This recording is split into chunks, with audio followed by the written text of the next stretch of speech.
სალამი მოგესალმებით, ვაგზავნებთ ჯონ მაკარტურის საუბრების ქართულ ენაზე ატვირთვას, ეს არის ბიბლიური კითხვები და პასუხები, რომელიც ჩაწერილია 1993 წლის 14 სექტემბერს.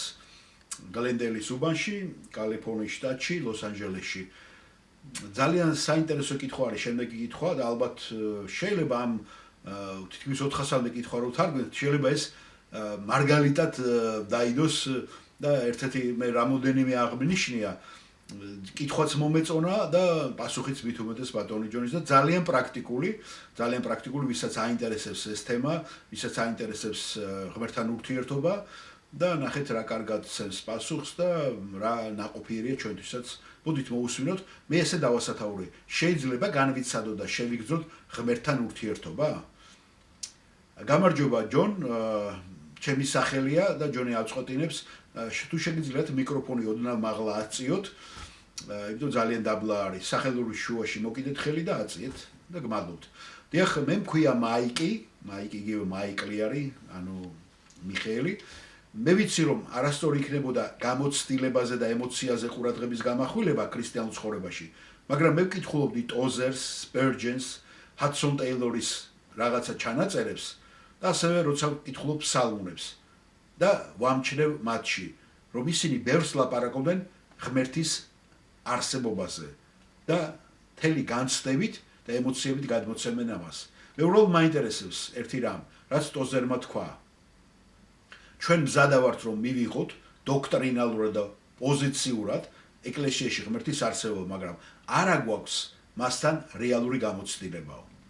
და მე უბრალოდ მაინტერესებს არის თუ არა ის, რაც უნდა ჩვენ განვიცადოთ ყოველდღიურად, რომ ღმერთის თანდასწრება შევიგრძნოთ. ან არის ეს რაღაც დრო და დრო შეიძლება რომ უფრო მეტად განვიცადოთ ის. და თუ არ არის ამის ქონა და თუ არა გვაქვს ეს ჩვენი მხრიდან ჩვენი სიწმინდის ნაკლებულობაა? ჯონ მაკარტური პასუხობს. იცით, მე მიჭირს ამ კითხვაზე პასუხის გაცემა. ნება მომეცით გითხრათ ერთი რამ. მე სრულიად ვეთანხმები ტოზერს. ვფიქრობ, რომ ჩვენ უფრო მეტი ვიცით ღმერთის შესახებ, ვიდრე ვიცნობთ ღმერთს. ვფიქრობ, ჩვენ მეტი ინფორმაცია გვაქვს, ვიდრე გამოცდილება გვაქვს მასთან ურთიერთობის. და ეს არის სამწუხარო. თქვენ იცით, მაგალითად, და ფსალმუნებშიც ნახავთ ხომ, როგორი არის იქ სიხარულის საზღვარი, როგორ უხარია დავითი, თვითონ როგორ წერს ამას, როგორ გადმოცემს. ალბათ ჩვენ შეგვრცხვება და შერცხვენილი იქნებით, რომ იგივეს ჩვენ ვერ გავიმეორებდით. მე გულისხმობ, რომ თუ თქვენ შეკრიბავთ თქვენ მეგობრებს და ჯგუფს და მათთან ერთად იტყვით, ღმერთო ჩემო, როგორ წყურია შენი ყოფნა. ისინი ალბათ გაიფიქრებენ, ეს ბიჭი რაღაცა მისტიკაში გადავარდა. ხო მართალია.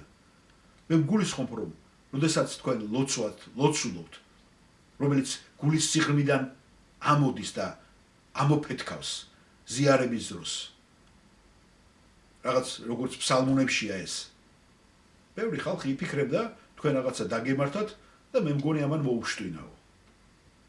და ეს ძალიან სამწუხაროა, მაგრამ ტოზერი სრულიად მართალია. ჩვენ იმაზე მეტი ვიცით ღმერთის შესახებ, ვიდრე განვიცდით მას. გულისხმობ, რომ ჩვენ გვაქვს მთელი თეოლოგია, მაგრამ გვაკლია მასთან ურთიერთობის რეალობა. ამაზე კითხვა არ არსებობს. ეს ესეა. და ჩვენ გვინდა რაღაცნაირად ეს მივიტანოთ ჩვენს მსმენელამდე. და ამ წლების განმავლობაში ჩვენ ამას ვცდილობთ, რომ ეს რეალობა თქვენი და ღმერთის უფრო რეალური გავხადოთ. და მიუხედავად ამისა, ყველა ჩვენი მცდელობისა, ამის სწავლა ძალიან ძნელია, არ შეგიძლიათ ამის სწავლა. ეს თვითონ უნდა გაეხსნას მორწმუნეს ინდივიდუალურად ღმერთთან ურთიერთობაში, როცა ეს კავშირი გახდეს რეალობა. როგორც ვიღაცას უთქვია, ეს უფრო უნდა დაიჭირო ეს ფენომენი, ვიდრე შეისწავლო ის. მაგალითად, თქვენ კითხულობთ 1 იოანეს წერილს მეორე თავში, რომ არსებობს სულიერი ზრდის 3 დონე. იქ ნათქვამი არიან ჩვილები, რომლებიც იცნობენ მამას, არიან ახალგაზრდები რომლებაც ზილიეს ბოროტს და არიან სულიერი მამები. უკვე ზრდასული სულიერი მამები, რომლებიც იცნობდნენ მას თავიდანვე. ბავშვი იცნობს მამას, რაღაცა სულიერად გუგუნებს და ეუნება, ელაპარაკება მამას, რომ მან გადაარჩინა და ამ მდგომარეობაშია. იესო მიყვარს, მე ეს ვიცი. წერტილი ამაზე.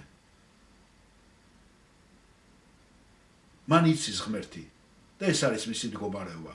და ასევე ყავთ სულიერი ახალგაზრდები, რომლებმაც დაამარცხეს ბოროტება. რადგან ღვთის სიტყვა მათში უკვე გაძლიერდა, გამყარდა და ისინი გაძლიერდნენ. და მათ იციან ასევე დოქტრინალურად. მაგრამ სულიერი მამა მიდის უკვე მოძღვრების მიღმა და ის უკვე იცნობს პირადად ღმერთს, რომელიც არის მარადიული ღმერთი. და სულიერი ეს ზრდის პროცესი მიდის ურთიერთობის დაწყებიდან ღმერთის გაგებამდე, სწავლებამდე, ღვთის სულისა და გულის გონების სიღრმის ამაღლებამდე. და ეს შიმშილი მოდის შინაგანად. და არ მგონია, რომ ის ვაკუუმში მისტიკურად რაღაცა მოდიოდეს. ეს ეხება იმ ადამიანებს, ვინც იწყებს ღმერთის სიტყვის შესწავლას. და მეორე, შემდეგ ვინც ფიქრობს და მედიტაციას ახდენს მასზე. და სწორედ ჩვენ დავკარგეთ მედიტაციის ეს ხელოვნება წმინდა წერილთან მიმართებაში. ამაზე ლაპარაკი არა, ჩვენ ნამდვილად გვაქვს თეოლოგია. ვამზადეთ გაკვეთილს და პრაგმატულად უდგებდი ბევრ ამას. და ეს არის გაკვეთილი. თქვენ იცით ეს. მივიღეთ ჰერმენევტიკა, ჰომილეტიკა და ყველა ილუსტრაციის შეტანა შეგვიძლია ამომწურავად შევისწავლეთ ჩვენ ეს ყველაფერი.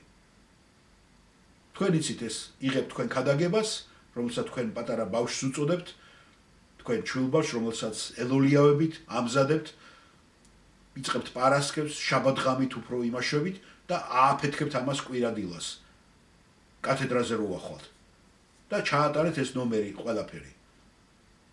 მაგრამ სამწუხაროდ აღარა გვაქვს დაჯდომის დრო, რათა წყნარად და კონცენტრირებულად მოვახდინოთ მედიტაცია იმაზე, რაც ჩვენ დავამუშავეთ. მედიტაცია კი ვფიქრობ, ეს ტექსტიდან და გულიდან იღებს უკვე ღმერთთან ურთიერთობის არსს. და ეს მედიტაცია, მე ვფიქრობ, ზუსტად განასახიერებს ლოცვას. ერთ-ერთი მშვენიერი რამ, რასაც მე ვაკეთებ, არის ის, რომ როდესაც მივდივარ ღვთის სიტყვასთან, მე შემიძლია ყოველდღურად მივიდე ღვთის სიტყვასთან საკმარისი დროის განმავლობაში, რათა მთელი პროცესი ფაქტობრივად იყოს ჩემი და ცოცხალ ღმერთთან თანაზიარება. ეს არ არის მარტო ფაქტებთან ურთიერთობა. ეს არის გარკვეულად სულის რეცხვა, სულის გამრეცხავი მედიტაცია, როცა მე მის სიტყვასთან ყოფ დროს. მე მართლაც რომ ვღაღადებ ჩემს გულში. რომ რაღაცნაირად თლიანად მედიტაცია მოვახდინო მის სიტყვაზე და მის პიროვნებაზე. და ძველი სიმღერა Stop the Wall, I want to get off.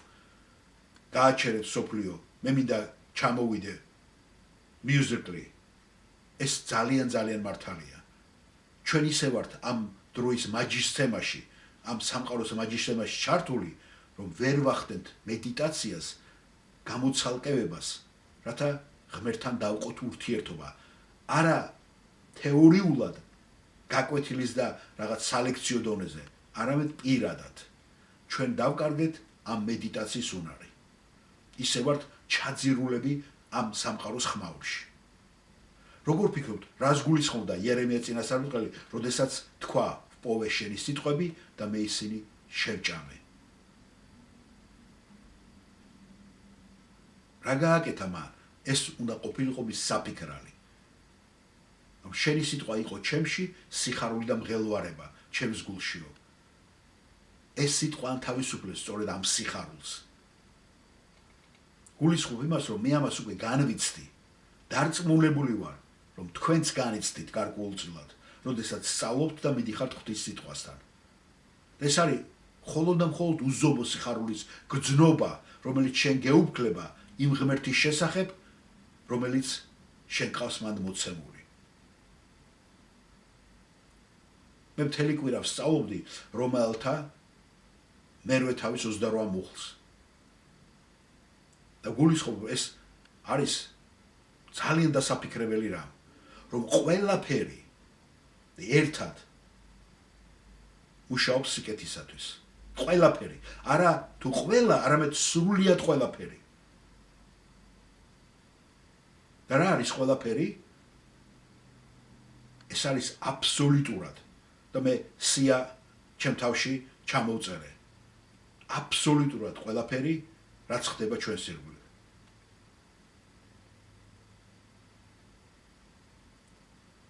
კარგი, ცუდი, აბსოლუტურად ყველაფერი. და ეს მე აღმოვაჩინე, როდესაც უბრალოდ ვიჯექი ჩემს სავარძელში. როდესაც მე ვალაგებდი ამ ჩამონათვალს, მე ფიქრობდი, რომ ეს არ შეიძლება იყოს ღმერთი. არ შეიძლება იყოს ყველაფერი და იწყებ მედიტაციას. და ფიქრობ, რომ ეს არის ძალიან მნიშვნელოვანი ელემენტი. შემდეგ ხარ მასთან ზიარებაში და ლოცვაში და ამ დროს ძალიან ბევრს უჭირს პრაგმატულ საზოგადოებაში შეღწევა. და მე სრულიად ფიქრობ, რომ თქვენ ძალიან მართალს ამბობთ, როცა ამ პრობლემას წინ წამოწევთ. ზიარება, ლოცვა, მედიტაცია ამ პრაგმატულ ხმაურიან საზოგადოებაში ძალიან რთულია, რომ მოახდინო კონცენტრაცია. ამიტომ ჩვენ ფიქრობ, რომ გვჭირდება უფრო მეტი ვიდრე ცოდნა ღმერთის შესახებ. ჩვენ უნდა განვიცადოთ მისი თანაყოფნა, თან დასწრება. ახლა ამავდროულად შეიძლება თქვენ იჯდეთ კუთხეში და ადამიანი ფიქრობდეს რაღაცა არ არსებულზე და რაღაცა მონაზნურ პოზაში გააკეთოს მედიტაცია, რასაც აკეთებენ იოგები და ვიღაცა ბერები. ამით თქვენ ვერსად ვერ წახვალთ. ლაპარაკია მედიტაცია, რომ ყოველთვის ღმერთის სიტყვას და მის ტექსტს დაუკავშიროთ. თუ თქვენ დაუბრუნდებით ეკლესიის ისტორიას, იცით რა იყო მისტიკოსების პრობლემა და მე ვკითხულობდი ბერნარ კლეუელის, რომელიც ცხოვრობდა 1093 წლიდან 1150 წლამდე. და მართლაც ეს პიროვნება იყო ძალიან მისტიური. მაგრამ ამ ადამიანის პრობლემა იცით რა იყო? ისინი იმდენად მისტიურები იყვნენ, რომ მათი გაგება, რასაც ისინი წერენ, ძალიან გაუგებარია ჩვენთვის. ისინი კითხულობდნენ ბიბლიას, როგორც რაღაცა საოცარ მისტიკას. ვერ გაიგებ იმას, თუ რაზე ლაპარაკობდნენ ისინი. მე გულისხმობ იმას, წავიკითხე უილიამ სენტიერი, ბერნარდის კიდევ ერთი მეგობარი და ეს სამი პიროვნება წერდა ყველაფერს ღმერთზე, თავიანთ რწმენაზე. და გასულ კვირას, როცა ყველა დავასრულე, მე შევეკითხე, კითხვა დავსი. კი, ეს პიროვნებები ძალიან კარგი ადამიანები და ნამდვილად მორწმუნეები ყოფილან. მაგრამ მე მაინტერესებს, საერთოდ რაზე საუბრობდნენ ესენი? რადგან ეს ყველაფერი ჩემი გაგებისაგან დაშორებული იყო. ასე რომ, როცა ჩვენ ვახდეთ მედიტაციას, ჩვენ უნდა შევინარჩუნოთ აუცილებლად ეს, რომ ტექსტ არ დავშორდეთ, რათა განვიცადოთ ნამდვილად ღმერთი. ახლა, როდესაც ხანდახან თქვენ ვერ გრძნობთ ამას გულში და რაღაცნაირად ისე გახარებული ვერ ახართ, თქვენ ცდილობთ, რომ მედიტაცია შეცვალოთ სიმღერითაც კი. და ეს არის რაღაცა იძულებითი მედიტაცია. და ეს გაიძულებს უკვე ღმერთზე ერთი და იგივე აზრების გამეორებას. და არსებითად, სწორედ ეს არის მედიტაცია. თუ ტექსტი უცებ ვერ გაძლევს ან შენ რაღაცნაირად ციცარიელს გზნობ, სიმღერითაც შეიძლება მოახდინო ამის მედიტირება. და მე იმედი მაქვს და ვიმედოვრებ, რომ ჩვენ შეგვიძლია ამის განვითარება, მაგრამ ამას გარკვეული დრო სჭირდება. თქვენ უნდა გქონდეთ სურვილი და ღვთის მსახურებაზე მოუსვენარი მშიერი გონებით მიხვიდეთ. თქვენ უნდა გქონდეთ ძალიან დიდი წყურვილი ისწავლოთ ბიბლია დაუოკებელი გონებით. გაჩერდეთ, უკან დაიხიოთ და გქონდეთ დრო დასაფიქრებლად. ექსტრაპოლაცია მოაწყოთ, რაც შეიძლება შრალად გაწუროთ და ყველანაირად დაღეჭოთ ის, რასაც თქვენ წაიკითხავთ. მაგრამ არ არის საჭირო დაიწყოთ რაღაცა მეტაფიზიკური ძიება. და გართვა ამისა, გაითვალისწინეთ ესეც, რომ ყველა პიროვნება, ადამიანი განსხვავებულად რეაგირებს ამაზე. მაგალითად, შეიძლება იყვნენ ადამიანები, რომლებიც ფაქტურად სავსე არიან ემოციური პასუხებით. მაგრამ შეიძლება გარეგნულად მავანმა ვერ გამოხატოს ეს. შეიძლება იყვნენ ადამიანები, რომლებიც გარეგნულად, როგორც ჩვენაობთ ხარიზმატებზე და გახსოვთ ხომ, როგორ არიან ისინი აღფრთოვანებულები. პირდაპირ ფრთებით შეუძლიათ გაფრინდნენ.